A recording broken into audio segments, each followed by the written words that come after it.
Ladies and gentlemen, last night was insane, but the Celtics somehow pull out a victory versus the Raptors when throughout the entirety of the game it just seemed like we weren't playing Celtic basketball. It just seemed like we couldn't get over that hump, but we ultimately do force overtime and play really well in overtime, right? End up winning the game winner. Jason Tatum hits an unreal three ball from basically where he is right now on the court.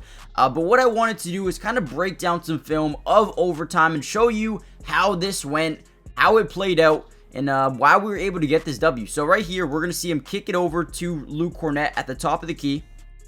Right, we're going to get this off-ball screen here for Jaylen Brown. He's going to come off it, and then we're going to get into this DHO action, right? Dribble handoff, Luke Cornett going to hand it off to Jaylen Brown. Let's actually get into it a little bit more here. So at this point in time, for whatever reason, a lot of defenders, right, Davion Mitchell right here goes over the screen, but now that he's with the ball in his hands, a lot of guys like to go under the screen. So as Luke Cornett comes up and sets his screen, for whatever reason, guys like to go under, right?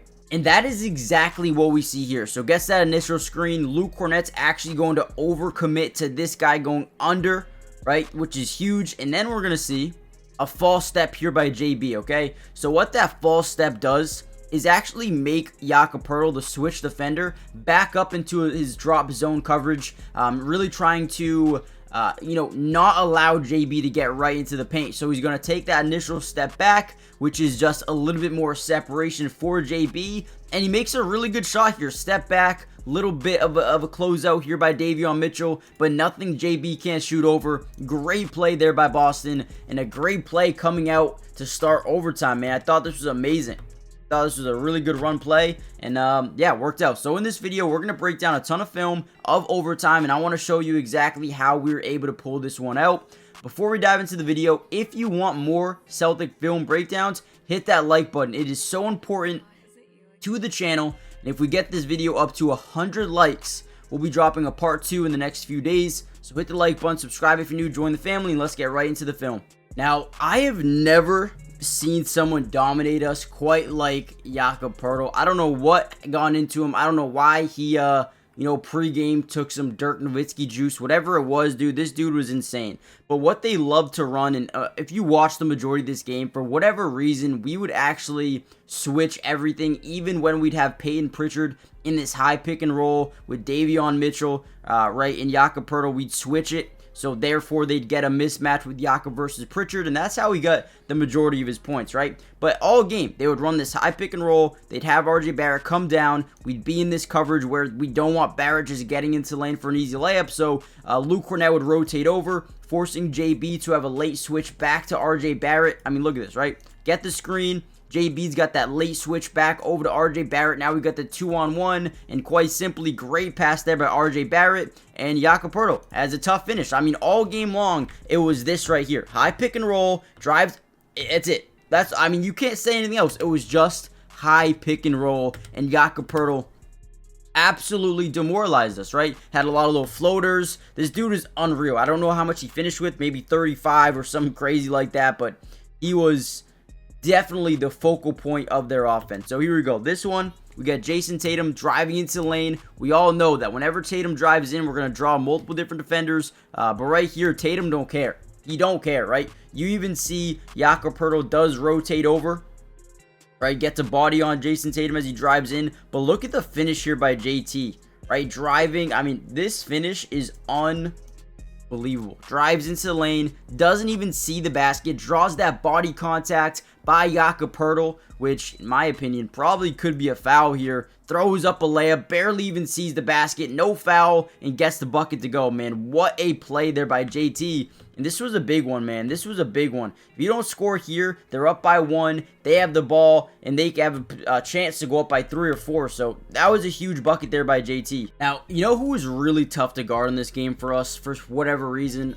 At least at the three-point line anyway, Agbaji, right? This dude coming over from, I believe, Cleveland, was a first-round pick, if I'm not mistaken. This dude has developed pretty well, but also RJ Barrett, I feel, is taking some really big steps in the right direction. Just being able to court map, know where his guys are at all times. Here's just a quick fast break opportunity, gives them an open three. But this is where the Celtics really start to make some good plays happen. Before we get into this next couple of minutes, guys, do me a big favor, hit the like button, but more importantly, subscribe to the channel if you're new. It is free. It doesn't cost anything to subscribe. And guys, we're covering the Celtics all year. What are we doing? Right? Film breakdown. We also live stream games. So if you want to watch these games live with me, join the family. It was a great stream last night, man. You guys are going insane.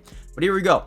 We got Jason Tatum, obviously going to draw a blitz from the top side as he drives into the lane, right? But actually gets past the blitz and his initial defender, which you don't see too often. And here we go. Drives into the lane, kicks out. Again, this is what I'm talking about when we talk about court mapping ability. Knowing where your teammates are, knowing where their defense rotated from. Right here, he takes a mental note that, okay, Agbaji and Grady Dick are both driving with me, right? As I drive into the lane, as I create this collapse of the defense here on and all focused on me here, I know that Al Horford's at the top of the key, right?